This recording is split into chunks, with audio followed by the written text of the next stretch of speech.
معزز علماء کرام اور برادران اسلام، السلام علیکم ورحمۃ اللہ وبرکاتہ۔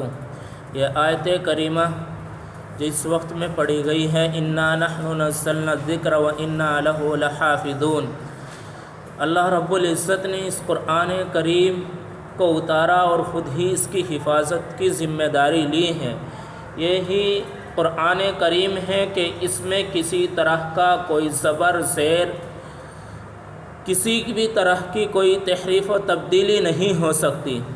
تو میں اس اپنی ویڈیو کے ذریعے اس ملعون شیطان کو کہہ دینا چاہتا ہوں، اگر وہ میری اس بات کو سن لے کہ شاید تجھے یہ قرآن کریم کی آیت نظر نہیں آئی، انا نحن نزلنا الذکر وانا لہ لحافظون، کہ ہم نے ہی اس قرآن کریم کو اتارا ہے اور ہم ہی اس کی حفاظت کرنے والے ہیں۔ جس چیز کی حفاظت کی ذمہ داری خود خالق کائنات نے لے لی ہے، اس میں سے ملعون تو 26 یا نیا قرآن کریم داخل کرنے کی بات کرتا ہے۔ ہم چیلنج کرتے ہیں کہ ایک زبر بھی بدل کر یا ایک زیر یا ایک پیش بھی اس میں بدل کر دکھلا دے۔ آج سے پہلے طاقتیں بڑی بڑی آئی اور انہوں نے آخر میں گھٹنے ٹیکنے پر مجبور ہوئی، کیونکہ آپ کو میں بتلا دینا چاہتا ہوں، ابو جہل نے اپنی ساری زندگی اسی کام میں خرچ کی، یہودوں نے اپنی مکاری کی، عیسائیوں نے اپنی تدبیر کی، تاتاریوں نے مسلمانوں کو موت دی۔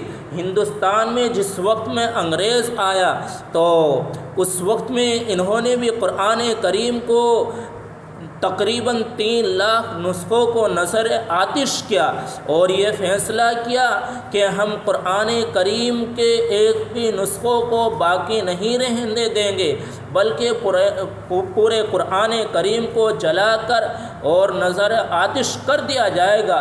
اس وقت میں مولانا رشید احمد گنگوئی نے جواب دیا تھا کہ تم قرآن کریم کے نسخوں کو جلا دو گے، لیکن جو ان چھوٹے چھوٹے بچوں کے سینوں میں یہ قرآن کریم کی 6666 آیت محفوظ ہے، 30 پارے محفوظ ہیں، 114 صورتیں محفوظ ہیں، تو ان کا کیا کرو گے؟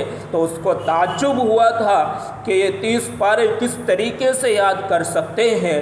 تو اس وقت میں اس کے تعجب کو، اس کے شک کو دور کرنے کے لیے مولانا نے ایک بچے کو اس کے پاس بھیجتے گئے اور جس جگہ سے اس کالے نے ان بچوں سے پڑھوایا تو وہ بچے ٹھیک ٹھیک قرآن کریم پڑھتے چلے گئے۔ تو انہوں نے یہ ماجرا دیکھ کر کہا کہ قرآن کریم کو جلانے سے کوئی فائدہ نہیں، بلکہ ہندوستان سے علماؤں کو ختم کیا جائے۔ انہوں نے علماؤں کو بھی ختم کرنے کا فیصلہ کیا اور علماء کو ختم کیا گیا، پھانسی کے پھندوں پر لٹکایا گیا۔ لیکن یاد رکھنا کہ یہ اسلام ایک ایسا پودا ہے کہ جتنا بھی اس کو کاٹا جاتا ہے اتنا ہی یہ ہرا ہوتا ہے۔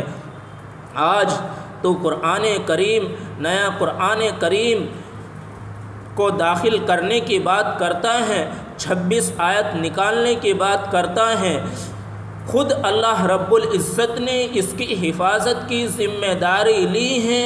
اس میں تو کوئی زبر زیر پیش نہ تو آج سے پہلے بدلا ہے اور نہ اب بدل سکتا ہے اور نہ آئندہ بدلے گا انشاءاللہ۔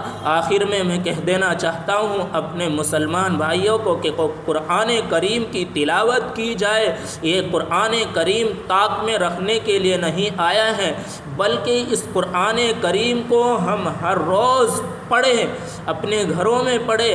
حافظ قرآن ہر دن 3 پارے کم از کم پڑھیں اور ناظرے والے حضرات 1 پارہ قرآن کریم کا ہر روز پڑھیں۔ جب ہم اس طریقے سے پڑھیں گے تو انشاءاللہ یہ حضرات آتے رہے ہیں اور آئے ہیں تو اللہ رب العزت ان حضرات کی طاقتوں کو خاک میں ملا دیں گے۔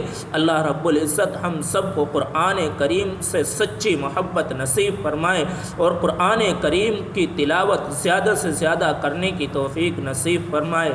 آمین و آخر دعوانا ان الحمد للہ رب العالمین۔ السلام علیکم ورحمۃ اللہ۔